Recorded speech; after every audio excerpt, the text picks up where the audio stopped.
నమస్తే. బీసీలకి రాబోయే మున్సిపల్ ఎన్నికల్లో 42% రిజర్వేషన్ కల్పించాలి. సో మొన్న జరిగిన సర్పంచ్ ఎన్నికలు అది పార్టీ గుర్తు లేకుండా అయింది. ఇప్పుడైనా పార్టీ గుర్తు వస్తుంది. సో ఇప్పటికైనా బీసీలకి న్యాయం జరగాలంటూ కూడా బీసీ నాయకులు అందరూ ఇక్కడ పెద్ద ఎత్తున ధర్నా కార్యక్రమం నిర్వహించారు. ట్యాంక్ బండ్ పై దగ్గర అంబేద్కర్ విగ్రహం దగ్గర.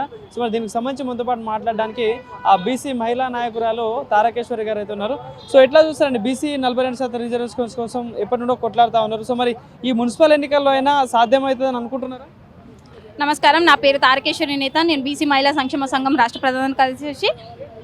కాంగ్రెస్ ప్రభుత్వం జూటా ప్రభుత్వం, దొంగ ప్రభుత్వం, అంత దొంగలే ఉన్నారు. ఎవ్వరికి కూడా బీసీల మీద చిత్తశుద్ధి అనేదే లేదు. ఎందుకు అని అంటే కులగ సర్వే చేసినారు, ఇంటింటి సర్వే చేసినారు. ఇంటింటి సర్వే కూడా ఖచ్చితంగా కరెక్ట్గా ఒక సంపూర్ణంగా అస్సలు జరగలేదు. మా ఇంటికి అసలు సర్వేకే రాలేదు. బీసీలు అప్పటికైనా కానీ 60% బీసీలు ఉన్నారనేసి జనాభా తమాషా ప్రకారం బీసీలు 20% పైగానే ఉన్నారు. అయినా కానీ మీరు 42% రిజర్వేషన్లు కల్పిస్తానన్నా సరే కానీ మేము ఒప్పుకున్నాము, సరే అనేసి ఒప్పుకున్నాము. 42% రిజర్వేషన్లతో మీరు సర్పంచ్ ఎన్నికలకు వెళ్తా అన్నారు. దానికి కూడా మీ ఓటు గుర్తుంటుందా? ఉండదు కదా, ఉండదు. అయినా కానీ మీరు జనరల్గానే మా బీసీలంతా నిలబడ్డారు. మా బీసీల సత్తా ఏందో చూయించినారు. ఎందుకంటే బీసీలంతా చైతన్యవంతం అయినారు కాబట్టి 60 సర్పంచ్ ఎన్నికల్లో కూడా 60% పైగానే బీసీలు గెలిచినారు. కాబట్టి ఈ మున్సిపల్ ఎన్నికల్లో మీరు 42% రిజర్వేషన్లతోనే మున్సిపల్ ఎన్నికలకి వెళ్ళాలి. లేదంటే ఖబర్దార్ బీజేపీ ప్రభుత్వం, కాంగ్రెస్ ప్రభుత్వం కానివ్వండి, టీఆర్ఎస్ ప్రభుత్వం, ఏ ప్రభుత్వం అయినా సరే 42% రిజర్వేషన్తోనే వెళ్ళాలని చెప్పేసి మీకు హెచ్చరిస్తున్నాను ముఖ్యమంత్రి రేవంత్ రెడ్డి గారికి. కాంగ్రెస్ పార్టీ ఏమంటా ఉందంటే మేము ఆర్డినెన్స్ తీసుకొచ్చినాము, అసెంబ్లీలో తీర్మానం కూడా చేసినాం, కానీ కేంద్రం అడ్డుపడతా ఉంది దీన్ని అని చెప్పేసి వాళ్ళు అంటా ఉన్నారు. మీరు ఆర్డినెన్స్ తీసుకొచ్చినారు, రాష్ట్ర ప్రభుత్వంలో ఆర్డినెన్స్ తీసుకొచ్చినారు, అదే కేంద్ర ప్రభుత్వంలో వాళ్ళని ఒత్తిడి చేయండి. ఎలా అయితే bullet train Hyderabad to Bengaluru కోసం బుల్లెట్ ట్రైన్ వేస్తానని చెప్పేసి ఒత్తిడి తీసుకొచ్చి నువ్వు ఇస్తావా లేదంటే చస్తావా అన్నావు.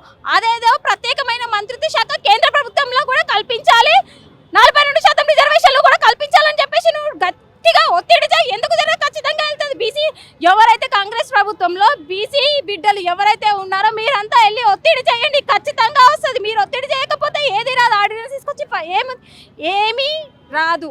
మీరు కేంద్ర ప్రభుత్వంకి వెళ్ళి గట్టిగా ఒత్తిడి చేస్తేనే ఏదైనా జరుగుతుంది. ఇక్కడ వచ్చి ఈ ఆర్డినెన్స్ తీసుకొచ్చినామా, ఆర్డినెన్స్ తీసుకొచ్చినామా అంటే బీసీలని మీ చుట్టూ తిప్పించుకొని మభ్యపరిచి మీరు లోపల చేసే పనులని చేసుకుంటున్నానా అని అర్థం అవుతుంది. బీసీలంతా చైతన్యవంతం అయినారు. ఇప్పుడు ఉన్న మున్సిపల్ ఎన్నికల్లో కూడా మీరు అలాగే చెప్పి బీసీలని మోసం చేస్తున్నారు. ఆగస్టులో మేము 8వ తేదీన ఢిల్లీ జంతర్ మంతర్లో ధర్నా చౌక్లో ధర్నా చేసినాం.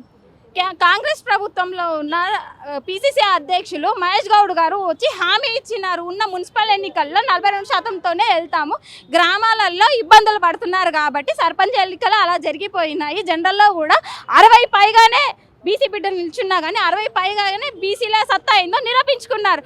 కానీ 42%తోనే మున్సిపల్ ఎన్నికలకు వెళ్తా అన్నారు. ఇప్పుడు ఎక్కడ పెట్టుకుంటారు ముఖం? వచ్చి మా బీసీలకి 42% రిజర్వేషన్ కల్పించిన తర్వాతనే ఎన్నికలకు. మీరు దొంగలు కాబట్టే మీరు సమ్మక్క సారలో మా జాతరల్లో కేబినెట్ సమావేశాల్లో 42% రిజర్వేషన్కి ఎలా వెళ్ళాలని చెప్తారు. మీరు దొంగలు, దోషద్రోహులు, దొంగలు, చరిత్రలు నిలిచిపోయే దొంగలు.